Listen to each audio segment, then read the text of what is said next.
ಅನ್ನುವಂಥ ಒಂದು ಪ್ರಶ್ನೆ ಈಗ ಕಾಡ್ತಾ ಇರ್ತಕ್ಕಂಥದ್ದು. ಯಾಕಂದರೆ ಉತ್ತರದ ವ್ಯಾಮೋಹ ಡಿ.ಕೆ. ಶಿವಕುಮಾರ್ ಅವರಿಗೆ ಸಾಕಷ್ಟು ಕಾಡ್ತಾ ಇದೆ. ಇದನ್ನು ಜ್ಯೋತಿಷಿಗಳ ಸಲಹೆಯಂತೆ ಮಾಡ್ತಾ ಇದ್ದಾರೆ ಅನ್ನುವಂಥದ್ದು ಒಂದು ಅಭಿಪ್ರಾಯ ಅವರ ಆಪ್ತರಿಂದ ಸಿಗ್ತಾ ಇರ್ತಕ್ಕಂಥದ್ದು. ಅಧಿಕಾರ ಸ್ವೀಕರಿಸಿದ ಬಳಿಕ ಅವರು ವಿಧಾನಸೌಧದ ಉತ್ತರ ಬಾಗಿಲಿನಿಂದ ಒಂದು ಪ್ರವೇಶವನ್ನು ಮಾಡಿದರು. ಈಗ ಅವರ ಗೃಹ ಕಚೇರಿಯನ್ನಾಗಿ ಮಾಡ್ಕೊಳ್ತಾ ಇರ್ತಕ್ಕಂಥದ್ದು ಹಳೆ ಕುಮಾರಕೃಪಾ ಗೆಸ್ಟ್ ಹೌಸ್. ನೀವು ನೋಡ್ತಿರ್ಬೋದು, ಇದು ಪೂರ್ವದ ಬಾಗಿಲು, ಹಳೆ ಕಚೇರಿ, ಹಳೆ ಬಿಲ್ಡಿಂಗ್. ಈ ಬಿಲ್ಡಿಂಗ್ನಲ್ಲಿ DCM ಆಗಿದ್ದಂಥ ಸಂದರ್ಭದಲ್ಲೂ ಕೂಡ ಸಾಕಷ್ಟು ಬಾರಿ ಈ ಒಂದು ಕಚೇರಿಗೆ ಬರ್ತಾ ಇದ್ರು, ಸಾಕಷ್ಟು ಇಲ್ಲೇ ಜನರನ್ನು ಭೇಟಿ ಮಾಡುವಂಥ ಕೆಲಸವನ್ನು ಮಾಡ್ತಾಯಿದ್ರು. ಹೀಗಾಗಿ ಒಂದಷ್ಟು ಕೆಲಸಗಳನ್ನು ಕೂಡ ಇಲ್ಲಿ ಮಾಡ್ತಾಯಿದ್ರು. ನಮ್ಮ ಜೊತೆಗೆ ಜ್ಯೋತಿಷಿಗಳಾಗಿರ್ತಕ್ಕಂತಹ ಮತ್ತು ವಾಸ್ತು ತಜ್ಞರಾಗಿರ್ತಕ್ಕಂಥ ಆರಾಧ್ಯ ಅವರು ಇದ್ದಾರೆ. ಅವ್ರನ್ನ ಮಾತನಾಡ್ಸೋಣ. ಸರ್, CM ಅವರಿಗೆ ಏನು ಸಲಹೆ ಕೊಟ್ಟಿದ್ದೀರಿ? ಈ ಕಚೇರಿನ ಹೇಗೆ ರಿನೋವೇಷನ್ ಮಾಡ್ತಾ ಇದ್ರಿ ಅಂತ?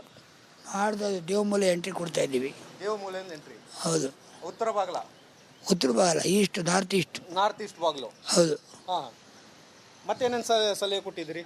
ಒಳಗಡೆ ಏನೇನಿದೆ ಅದೆಲ್ಲ ಕೊಟ್ಟಿದ್ದೀನಿ. ಹಾಂ ಸರ್. ಅದು ಮಾಡಿದ ಮೇಲೆ ಬನ್ನಿ ಹೇಳ್ತೀನಿ. ಅಲ್ಲ, ಮೇಜರಾಗಿ ಏನಾದ್ರು ಚೇಂಜಸ್? ಏನಿಲ್ಲ. ಹಾಂ, ಮೇಜರ್ ಏನಿಲ್ಲ. ಮೇಜರಾಗಿ ಏನು ಚೇಂಜಸ್ ಇಲ್ಲ? ಏನಿಲ್ಲ. ಇಲ್ಲಿ ಏನೇನು ಇರುತ್ತೆ ಅಂತ ಅವರು ಕಚೇರಿನ ಮಾಡ್ಕೋತಾರೆ ಹೇಗೆ ಅಂತ? ಕಚೇರಿನೂ ಮಾಡ್ತಾರೆ, ಮೇಲ್ಗಡೆ ಫಸ್ಟ್ ಫ್ಯಾಮಿಲಿನೂ ಇರ್ತಾರೆ. ಫ್ಯಾಮಿಲಿನೂ ಇರಬಹುದು. ಹೌದು. ವಾಸಕ್ಕೆ ಯೋಗ್ಯವಾಗಿದ್ದು ಮಾಡಿಕೊಡ್ತಾ ಇದ್ರಿ ನೀವು? ವಾಸಕ್ಕೆ ಯೋಗ್ಯವಾಗಿರೋಂಗೆ ಮಾಡ್ಕೊಡ್ತಾ ಇರೋದು. ಹಾಂ, ಅಂದರೆ ಇನ್ನು ಅಧಿಕೃತ ನಿವಾಸವನ್ನು ಇದನ್ನೇ ಮಾಡ್ಕೊಳ್ತಾರೆ CM ಅಂತ ಸರ್? ಅದು CM ಕ್ವಾರ್ಟರ್ಸ್. ಹಾಂ, ಮಾಡ್ತಾರೆ. CM ಕ್ವಾರ್ಟರ್ಸ್ ಜೊತೆಗೆ ಇದನ್ನು ಅಧಿಕೃತ ನಿವಾಸ ಮಾಡ್ಕೊಳ್ತಾ ಇದ್ದಾರೆ. ಹೌದು. ಇದು ಅವ್ರಿಗೆ ವಾಸ್ತು ಪ್ರಕಾರ ಆಗಿ ಬರುತ್ತಾ ಅಂತ ಗುರುಗಡೆ? ಆಗ ಬರೋದಕ್ಕೆ ಹೇಳಿರೋದು. ಆಗ ಬರೋದು ಯಾರು ಹೇಳ್ತಾರೆ? ಸರಿ ಗುರುಗಳು, ಯಾವಾಗ ಮುಗಿಬೋದು ಕೆಲಸ ಇದು? ಅವ್ರಿಗೆ ಗೊತ್ತು, ಕೆಲಸ ಮುಗಿಸೋರು ಇಂಜಿನಿಯರ್ಗಳು, ನನಗೆ ಗೊತ್ತು. ನಿಮ್ದೆಲ್ಲ ವಾಸ್ತು ಮುಗಿದಿದೆ? ವಿಸಿಟ್ ನೋಡೋಕ್ಕೆ ಅಂತ ಬಂದಿದ್ದೀನಿ. ಹೌದಾ? ನೀವು ನೋಡಬಹುದು, ಈ ಒಂದು KK ಗೆಸ್ಟ್ ಹೌಸ್ನ ಒಳಗಡೆ ಹೊಸ ಪೀಠೋಪಕರಣಗಳನ್ನು ಹಾಕ್ತಾ ಇರ್ತಕ್ಕಂಥದ್ದು, ಡೈನಿಂಗ್ ಹಾಲ್ಗಳನ್ನ ಹಾಕಿರ್ತಕ್ಕಂಥದ್ದು. ನಿಮಗೆ ಇನ್ನಷ್ಟು ಒಳಗಡೆ ಕರ್ಕೊಂಡು ಹೋಗ್ತಕ್ಕಂಥ ಪ್ರಯತ್ನವನ್ನು ಮಾಡ್ತೇನೆ.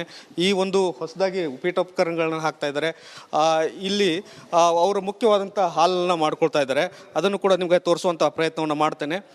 ಬಹಳ ಪ್ರಮುಖವಾಗಿ ಇದು ಸಾಕಷ್ಟು ಬದಲಾವಣೆ ಆಗ್ತಾ ಇದೆ.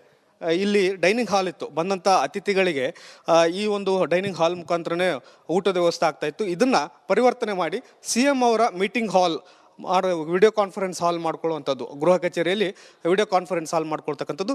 ಇದರ ಮೇಲುಗಡೆ ಮಹಡಿಯಲ್ಲಿ ಅವರಿಗೆ ವಾಸ್ತವ್ಯದ ವ್ಯವಸ್ಥೆಯನ್ನು ಕೂಡ ಮಾಡ್ತಾ ಇದ್ದಾರೆ ಅನ್ನುವಂಥದ್ದು. ಹಾಗಾಗಿ ಈ ಒಂದು ಸಾಕಷ್ಟು ಬದಲಾವಣೆಗಳನ್ನು ಮಾಡ್ತಾ ಇದ್ದಾರೆ. ಎಲ್ಲವೂ ಕೂಡ ಮೂಲಾಗ್ರ ಬದಲಾವಣೆಗಳು ಇಲ್ಲಿ ಆಗ್ತವೆ, ಅದು ಮುಂದಿನ ದಿನಗಳಲ್ಲಿ ಆಗ್ತವೆ ಅನ್ನುವಂಥದ್ದು. ಹಾಗಾಗಿ ಗಮನಿಸ್ಬೋದು, ಈ ಗೆಸ್ಟ್ ಹೌಸನ್ನು ಟೋಟಲಾಗಿ ಬದಲಾವಣೆ ಮಾಡಿ ಒಂದು ಉತ್ತಮವಾದಂತಹ CM ಅವರ ಗೃಹ ಕಚೇರಿಯನ್ನು ನಿರ್ಮಾಣ ಮಾಡಲಾಗ್ತಾ ಇದೆ. ನೀವು ಇನ್ನಷ್ಟು ಅಪ್ಡೇಟ್ಸ್ಗಳು